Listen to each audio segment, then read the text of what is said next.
How does a researcher effectively cite information in a research essay? This could be important. There are three main ways to cite information. We've been over these before, so they should be familiar. The first one is quoting. The second one, paraphrasing. And the third one, you guessed it, summarizing. We're going to focus mostly on quoting right now because some of the punctuation and the nuances of how to put it in your research report could be confusing. The first rule for quoting: always prepare your reader for the quote. You really don't want to smack your reader in the face with a quotation. They don't know where it's coming from, they don't know why it's relevant. So try not to let it suddenly appear out of nowhere. Make sure the quotation builds off of or proves what was said in the sentence immediately before it. So your quotation shouldn't be the first sentence in your paragraph. That's really poor planning. So here's an example. Up here, you're going to see an example of the sentence by itself as it was originally in the article or in the text, so to speak. And down here, you'll see it cited. So the original sentence is, "The shadow of a cloud moved across the field of grain, and she saw the river through the trees." Very dramatic. It's from a fiction piece, but the same applies to nonfiction. So in this case, we have the author's name at the beginning, and we have the page number here at the end. That would be a proper citation because we have the author and the page number, so it's from a book. Smoothly integrated quotation. So this is an introduction that makes sense. Hemingway uses the image of darkness to suggest the woman's growing depression. This is us, the writer, explaining what's going on in this quotation, why it's important, why we're including it. After her fight with the man, quote, "The shadow of a cloud moved across the field of grain." And we'll get into why the quote's formatted that way. Another rule for quoting, number 2, is to follow up your quotation. Avoid ending a paragraph with a quote. It's your paper. You really want to end with something you have to say. Plus, it kind of feels like you're just leaving the reader hanging. Like, where are you going? The sentence after a quote should always comment on the significance of the quote itself. So, in this case, we have the yellow sentence here. "The shadow of a cloud moved across the field of grain, and she saw the river through the trees." Again, that's the original piece. So down here, you'll see the introduction that we just covered in the last slide, and you will see the follow-up. So Hemingway, author's name, uses the image of darkness to suggest the woman's growing depression. After her fight with the man, quote, "The shadow of a cloud moved across the field of grain. A similar shadow gradually develops over their relationship." How dramatic. You also want to integrate the quote into your text. And we've kind of shown you that. So use your own words to introduce the quotation. You shouldn't just have a giant block of text. You usually want to transition with the author's name, which is what I pointed out where we have Hemingway in there. And you should read it out loud. If it sounds sudden and abrupt, you might need to think about how effectively your transition is working. Read it out loud to a friend. Say, does this sound right? Read it out loud to an adult. Does this sound right? You might get some word suggestions that can make it better. So again, this is me pointing this out. This is a better use of transition up here with the author's last name than down here where it just says, "The image of a momentary darkness suggests the woman's growing depression." Right up here we have Hemingway uses the image, right? It shows us that the author did this on purpose. So we always want to try to include the author's name. If earlier in your piece you've already introduced your author or whoever the speaker is for what you're going to quote, then you don't necessarily have to do this, but usually you want to include it in the sentence before or the sentence that you're using to transition into the quotation. Your next rule is rule number 4, maintain a smooth sentence style. Use only the most effective part of the quote. If you notice, we didn't include the entire quote. It's not necessary. Only include what you absolutely need to include.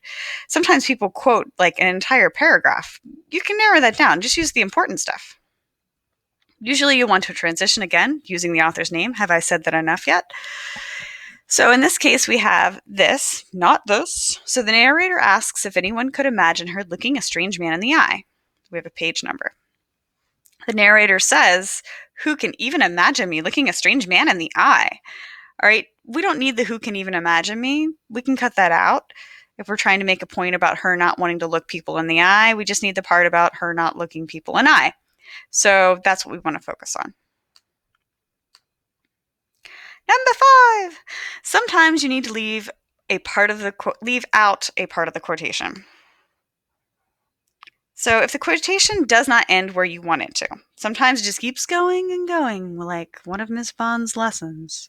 All right, use ellipses to show that this is not where the author ended. If you don't know what an ellipsis is, that's the dot, dot, dot. All right, you may just know it as the dot, dot, dot, but its technical term is ellipsis. So you'll see it here in yellow. We've had it in every slide beforehand, where we cut out part of this particular quote right here after grain. We didn't include it. It wasn't important that she saw the river through the trees. In this case, we were focusing on the cloud, the fact that she sees this cloud move over the grain. And so we put the ellipses in here to show that part of the quote has been left out. That's not where the sentence actually ends. Number 6, to increase sentence fluency, you may need to change or add words in a quotation. This does not happen often, and I really suggest if you come across this that you ask your teacher for a little bit of help. All right, this is when we use our brackets. Again, we don't use them very often. Word. So we put the brackets around our word like this if we need to insert a word into a sentence. So here you'll see the original. You don't have to call me by it if you don't want to, said Wengaro. Which we don't know who you is or me or it can be really confusing if you're throwing something in like that. So down here it says the new and supposedly improved D tells her mother that she doesn't, quote, we have a single quote there because it's a quote within a quote, have to call D, we inserted it, by her new name if she doesn't want to. Page 234. Again, notice the citation. I would say if you have to do this much of it, I would ask, is it really that important that you need the quote? Just be mindful when using brackets. It's okay really to insert one word like D, but I feel like when we do it a whole bunch, it really takes away from the whole purpose of the quote entirely. In that case, why don't you just put it in your own words? And believe it or not, this is our last rule. Number 7, avoid over and under quoting. Only quote when it's absolutely needed to support your claim. You don't need to be quoting every other sentence. In fact, you can't quote every other sentence because this is your paper, not somebody else's.